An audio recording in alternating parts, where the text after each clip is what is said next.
മഹാഭാരതത്തിനുണ്ടല്ലോ പല ഭാഷകളിലായി പല പല തരത്തിലുള്ള വ്യാഖ്യാനങ്ങൾ ധാരാളം ഉണ്ടായിട്ടുണ്ട്. കഥയ്ക്കും കഥാപാത്രങ്ങൾക്കൊക്കെ ധാരാളം വ്യത്യാസം വരുന്നുണ്ട്. നമ്മുടെ മലയാളത്തിൽ തന്നെ ഉണ്ടായിട്ടുണ്ട് അങ്ങനെ ഒരുപാട് കൃതികൾ. പഠനങ്ങളും നിരൂപണങ്ങളൊക്കെ ആയിട്ട് തന്നെ ഒരു വലിയ വിഭാഗമുണ്ട്.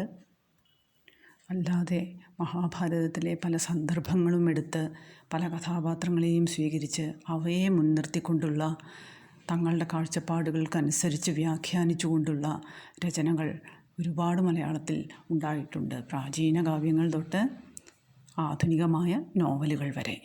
MT വാസുദേവൻ നായരുടെ രണ്ടാം ഊഴവും PK ബാലകൃഷ്ണൻ്റെ ഇനി ഞാൻ ഉറങ്ങട്ടെയും ഒക്കെ കേട്ടിട്ടില്ലേ?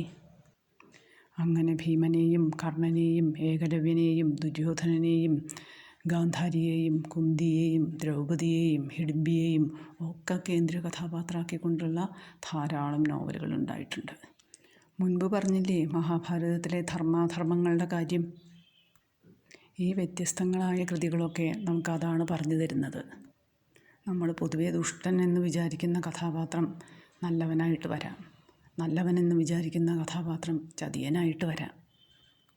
വളരെ ആധികാരികമായിട്ട് അംഗീകരിക്കപ്പെടുന്ന ഒരു പഴയകാല കൃതിയാണ് കുഞ്ഞുകുട്ടൻ തമ്പുരാൻ്റെ ഭാരത വിവർത്തനം. ഞാനിവിടെ കഥയ്ക്ക് വേണ്ടി സ്വീകരിക്കുന്നതും ആ കൃതിയെയാണ്.